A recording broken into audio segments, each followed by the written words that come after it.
Rian Ramos unfollows ex-Congressman Sam Versosa. Ngayon, dad, medyo spicy ang topic ngayon kasi people are assuming na Rian Ramos and Sam Versosa unfollowing each other. Minsan nag-break na sila. And maraming nag-theorize, maraming mga netizens na nagsasabi na siguro nag-break na sila or naging rocky yung relationship nila kasi ex-Congressman Sam Versosa actually had a famous political bid for mayor of Manila. It was very big, it was very public, and nung natalo siya. So, ang daming nag-theorize na nag-break up ba sila or naging rocky ba yung relationship nila?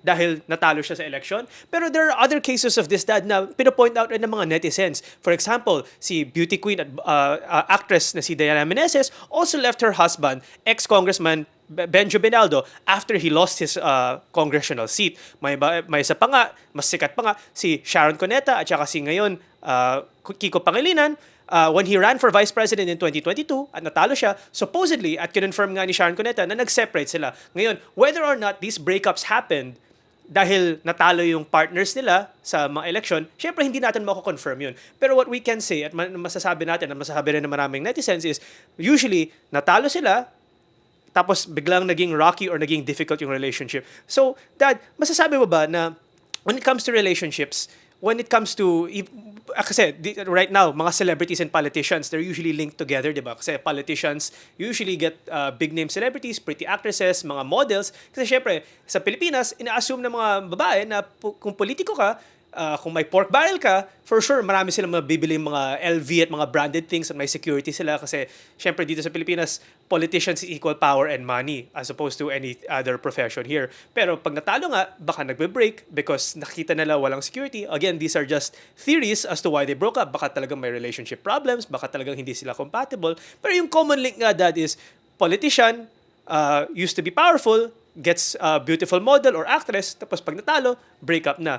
Can you say that this is something that women would really choose, Dad, na pag they choose a man, kung nag-fail siya, they'll just leave him na? Is that something that will be common in relationships? Well, siguro let's look at it one by one, no? Kasi nga normally kasi when you say attractions between men and women, especially if the guy is in politics or is going for politics, kasi ang question niyan is what attracts women to a man, no? So yun ang mga question niyan. Ano ba yung mga katangian ng isang lalaki na nagiging kabigha-bighani sa mga kababaihan, no? So marami yan, no? Unahin natin pag ikaw may kapangyarihan, yun ang una. Pangalawa, ikaw ay may kayamanan, no? So na-attract ang babae diyan, no? Yung mga nasisilaw sila sa mga ganyan mga katangian ng lalaki. Pangatlo, ikaw ay sikat, no? So let's say isa kang atleta, isa kang singer, isa kang sikat na artista. So na-attract sila sa mga ganyan, yung mga fame, no? Pagkatapos pang-apat, of course, yung sinasabi nating karakter, no? Yung ibig sabihin, maganda yung karakter mo o sa tingin nila meron kang mga abilidad na magkakaroon sila ng future, no? Kasi syempre at the end of the day, ang lagi namang hinahanap ng mga kababaihan, especially for a long-term relationship, syempre yung security and stability ng kanilang buhay, no? Kasi syempre iniisip nila pag nagkaroon sila ng mga anak, paano yung mga anak nila kung hindi nila maasahan o masasandalan yung kanilang kapartner. So that's very common amongst men and women. It doesn't only apply to politicians, celebrities, but to almost all people in all over the world, no? So that applies to all. So kaya hindi natin pwedeng sabihin na ito'y nangyayari lamang sa mga artista at sa mga politiko. So then balikan natin yung sinasabi mo, second, yung pangalawang issue mo na sinasabi mo, ano ba yung dahilan bakit kadalasan naghihiwalay ang mga ganitong mga celebrity o artista pag yung kanilang kapartner ay hindi nagwagi sa, let's say, halalan, no? Kasi nga maraming issue rin yan, no? Ano yung mga reasons or causes normally ng separation, di ba? Yun ang issue diyan. Sometimes, una na rin yun, siyempre, yung sinasabi nating pag hindi kasi nagwagi yung kapartner niya, so siyempre may frustration yun o desperation yun, no? So siyempre, yung mood ng lalaki maaaring magbago rin kasi siyempre pag hindi ka nagwagi o natalo ka, talagang merong ganung mga parang sad moments, no? So siyempre naapektuhan yung relasyon. Pangalawa, siyempre pag yung babae sumasama rin sa kampanya at very naging involved din masyado, invested sa kampanya at pag natalo, so siyempre pati siya merong ganung feeling of depression din. So it doesn't only apply to the losing candidate but also to the partner, to the spouse who really gave their all to also win for the candidate, no? So yun ang second issue doon, no? So yung desperation or frustration or sadness is in the mood, no? So yung mood ng lalaki magbabago, yung mood ng babae nagbabago din, lalo na kung na-involve siya. At pangatlo, syempre, because of that, marami ring other factors, no? Hindi mo pwede sabihin na dahil natalo lang. So syempre, maaring yung finances ng couple na apektuhan din, no? Siyempre kasi pag kumandidato siya o kumandidato isang partner, so siyempre talagang may gagastusin niya, no? So, o minsan nangungutang pa o minsan napangutang. So, because of that, siyempre, pagkatapos ng election at hindi nagwagi, talagang maapektuhan yung relasyon kasi nga siyempre pagkasabi nga, 'di ba?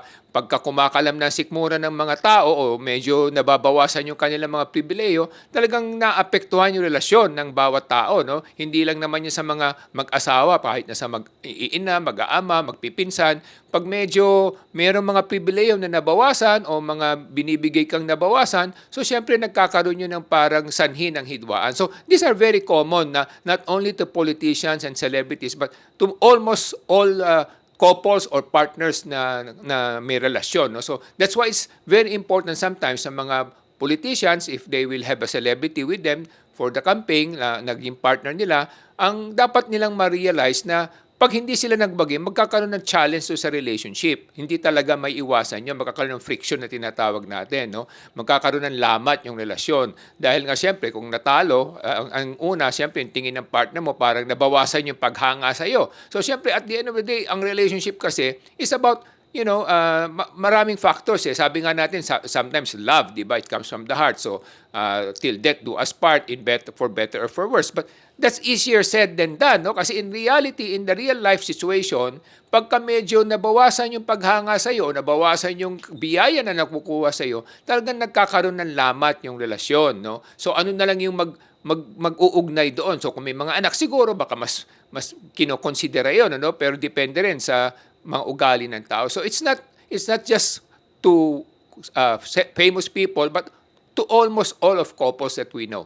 Ngayon, Dad, so I understand nga na usually for women, they're looking for security. For men naman, they're looking for a partner, usually beauty nga. So kaya nga yung mga politician at saka mga celebrity, yun yung nagiging pair up. Kasi the politician is looking for, syempre, a pretty woman, and the celebrity na babae is syempre looking for a rich person with power. Pero marami kasi nagsasabi sa internet, Dad, globally yung phenomenon na gold digger phenomenon. So kasi yung sinasabi ng mga netizen, usually may mga magagandang babae, gusto nila talaga yung mga mayayaman na lalaki, not necessarily dahil sa good looks nila, not necessarily sa personality nila, pero gusto nila yung idea na marami silang makukuha mga benefits dahil mayaman ang kanilang boyfriend. Kaya nga, marami ng mga sugar baby, mga sugar daddy. And meanwhile, sinasabi ng mga lalaki na syempre yung mga older men na to, syempre gusto nila pumatol sa mga mas magagandang batang babae. Pero maraming netizens are calling this parang unfair. Kasi if women like men for their money, but men like women for their beauty, dapat equal daw. That men should like women for their beauty and vice versa, na women should be going for their men for their attractiveness, or both should be going for the personality. Is it valid, Dad? Or is it correct in the thinking of women and men na dapat parang surface level lang, either sa wealth at saka sa beauty lang ang pinaghahanapan nila sa isang relationship, Dad? Well, because that's human nature, no? Hindi mo naman pwedeng baguhin yun eh. Kahit sabihin natin hindi yun ang tamang pamamaraan ng pagkikipagrelasyon, pero it's human nature that women or people in general are attracted to something that shines, no? O yung sinasabi natin yung kumikinang, hindi ba? So when you say kumikinang, na-attract ka, kaya nga mabenta yung mga alahas, mga ginto, kasi na-attract doon ng tao, no? So, ganun din naman sa mga lalaki, di ba? Siyempre, kung sila may kakayahan at may kapangyarihan at alam nilang kaya nilang mapaibig ang isang magandang babae, isang dilag, siyempre, they will also go for the beautiful women, di ba? Normal naman.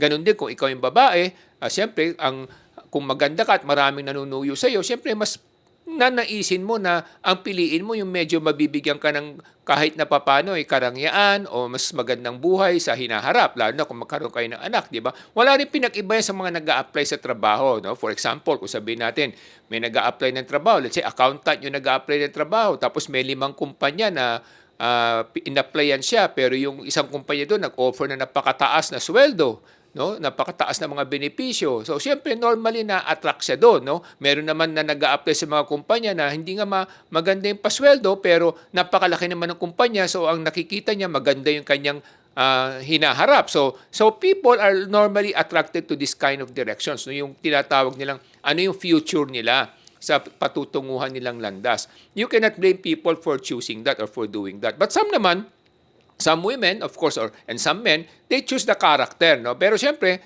normally kasi, you won't know the character of a person until you live with that person. Kasi pag nagliligawan pa lang yan o hindi pa talaga magkasama sa isang bahay, hindi mo talaga makikita yung ugali ng tao. Normally, they put the best foot forward, no? Men and women alike. So, hindi mo makikita yung mga negative traits niya, yung mga characteristics niya na minsan nakaka-turn off, no? Siyempre, tinatago nila yon, normal naman yun. Kaya that's why sinasabi nga natin, it takes time for people to know each other. So kung yung character hindi mo talaga makita kung ano, siyempre ang unang batayan mo is kung ano yung makukuha mong benepisyo o security in the future. No? Kaya nga kahit sa pag-apply sa trabaho, ganun din, di ba? Mag-apply ka sa isang malaking kumpanya dahil nakikita mo may future ka doon. Pero minsan pagpasok mo doon sa kumpanya yun, doon mo lang marirealize na hindi pa na magandang environment kasi marami kang kasama doon na minamata ka, nililiit ka, at binubuli ka. So that happens not only for personal relationship but also for professional relationship. Ngayon, Dad, when it comes to these kinds of relationships, kasi in life, there's always a lot of ups and downs naman, di ba? Sometimes some people are successful, then they fail. Marami mga businessmen, mga politicians, they go up and down. Kati si Kiko Pangilinan, he lost for vice president, pero ngayon nanalo ulit siya. So may mga ups and downs talaga yung buhay. Pero what is the secret? Anong hahanapin sa partner to find someone na yung sinasabi nga ng mga Gen Z, ride or die? Yung talagang, they'll stick with you kahit na magfe-fail ka. Ano ba yung dapat makita sa partner kung ganun, Dad? Well, siyempre ang unang hinahanap mo doon yung stability ng pag-iisip ng tao, no. So kinakailangan yung mind frame or yung kanyang characteristic is meron siyang commitment. Kasi at the end of the day, relationship is about commitment, no. Without commitment, then you're just para bang mga ano lang kayo, mga temporary transient partners, di ba? Kasi nga ano ba yung relasyon? Ang relasyon is you're committed to each other. You can say I love you and you love her, but at the end of the day, if there's no commitment, that's just kumbaga pabalat bunga lang na pananalita, di ba? Kaya madalas natin narinig yung mga I love you. Pero ang tanong diyan, are you committed through thick and thin, through better or for worse? So, yun ang sinasabi sa mga kinakasal, no? May mga ganong klaseng commitment.